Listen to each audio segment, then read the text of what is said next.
Hi everybody, welcome back to Worthy Women's Entrepreneurial Wednesday with me, LaTia, the founder of the Worthy Women's Upward Institute. Today's topic is going to set some of you free because so many people get this wrong that they actually end up back in the workforce. Today's topic is how to avoid entrepreneurial burnout.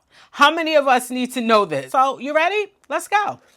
As an entrepreneur, you have to understand that this entrepreneurial journey is not only about you, nor does it only impact you. It's actually a three-part system that's interrelated. Unless those three parts interact in a way that's cohesive, you are going to be a miserable entrepreneur, and so are the others involved, okay? So before we even get into the tips of how to avoid entrepreneurial burnout, I want to spend a little bit of time just talking about the three systems. The three systems are: one, you. You're the very first system because you are the core of what holds all the other two systems together. The second part of the system is your family.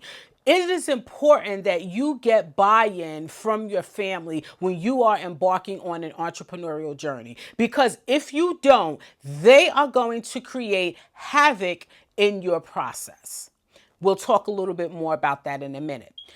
Number three, the business. So it's you, your family, and the business. And it's important that all three of those systems are working together on a common goal. That's very important. And a lot of times when we go into business, because particularly women, we are drawn to our businesses by passion. And a lot of times we're coming full force with the passion, and we haven't worked out how everybody else plays a part in this process. Unless the three systems are working together, some aspect of your life is going to be out of balance. And this is where women entrepreneurs, a lot of us get it wrong. And this is the reason why there is so much work-life imbalance, is because we don't have a system that allows for the three parts of the greater system to function together. And because we don't have that, and we hadn't set that up prior to jumping into the world of entrepreneurship,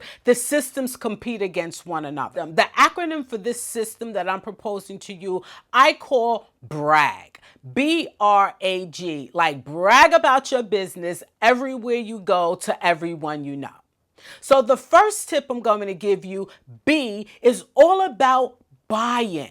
It's about you establishing your business to a point where when you pitch your business to your family, and I'm talking your immediate family, those in your household, because those are the ones who are going to be impacted most by your decision to become an entrepreneur. So when I speak about family, I'm speaking specifically to those members. When you pitch your business to your family, it is absolutely crucial to make sure you're clear in what part they're going to play in that process. Because immediately, if you don't show them that they're a part of this new thing in your life, there's going to be resentment. And where there's resentment, there is tension. And where there is tension, there is havoc. And where there is havoc, there is confusion, and on and on and on. And these two systems will forever be competing for your attention. So buy-in between your family and your business is absolutely imperative. You have to help them to understand that this business, this new thing, this new role that you're taking on will not impact what you're doing and how present and available you're going to be for them. Because unless you get that right, unless you have a clear path and a clear position for the members of your family, they're going to hate your business.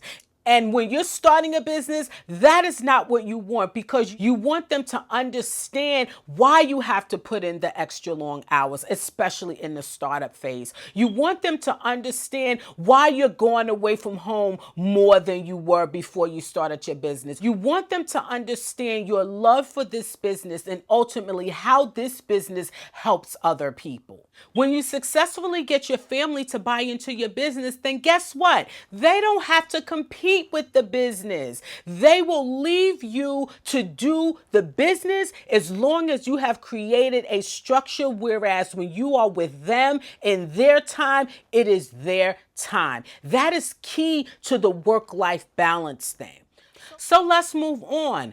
R, route your routine. In order to get the systems to play nice with one another, you have to create specific time for each system. And that includes yourself. You have to have me time. You have to have specific time for family. And then, of course, you have to have time that's specifically allocated to your business. When you do that, and you do that in a visual way where even if you're working from home, your family can clearly see that this time is for business and this time is for them. If they know and they have a level of expectation as to when their turn is, they will compete a lot less with your business. And guess what? You'll get a lot more done. If you're maintaining a home office, you should have posted office hours. So these times your family can respect the fact that you're dedicated to the business. But outside of that posted office time, when you're in family time,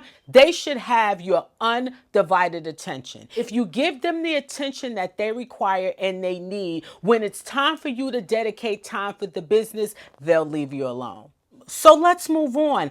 A, you need to automate your systems because automating your systems eliminates redundancy that takes extra time and effort.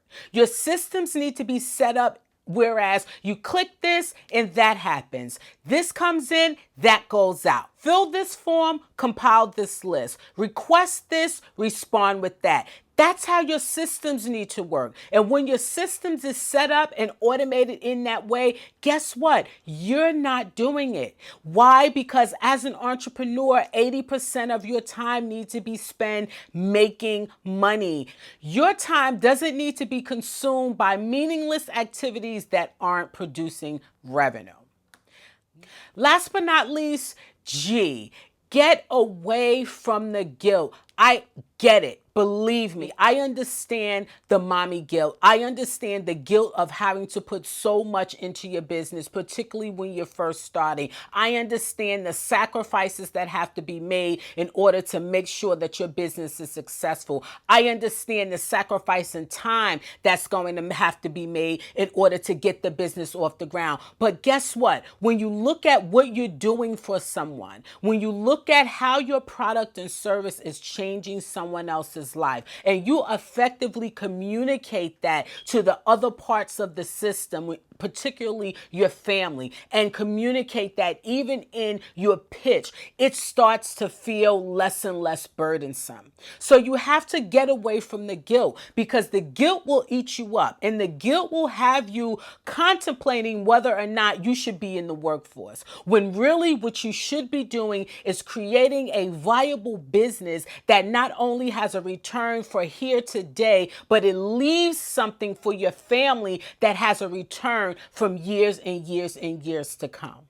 Brag, people. Brag about your business. When you put those 4 simple principles into play, you'll see that your business will thrive because your systems are not competing. You are freed up emotionally so that you can devote the necessary time that you need to your business, and everyone is getting along and they're playing nice. The last thing I want to leave you with is I need you to establish realistic goals and expectations. When you decide to become an entrepreneur, that does not give you the liberty to neglect all your other roles. And as women, we are expected to still be able to perform them all. Can we have it all? Absolutely we can. However, there's a structure and a system that has to be in place in order for it to work successfully. So my advice to you is take a look at your system and how the system is set up. Is it set up to be divisive, or do you have buy-in from the members of your family that is going to ultimately propel this business? How are you planning for your future? How are you planning so that you're not the one delivering your product or service from here to eternity? How are you setting up your business for the long term? That's what I need you to figure out. When you figure that out and you get the buy-in from your family, you'll find that they're a lot more supportive than you think. Oh, and by the way, you should also be giving them roles in the business so that they feel like they're a part of it. And you want to pay them too because you can write it off. Okay, so that's all I have for you today. I'm super excited that you joined me for another Worthy Women's Entrepreneurial Wednesday, and we will see you next Wednesday. Bye-bye.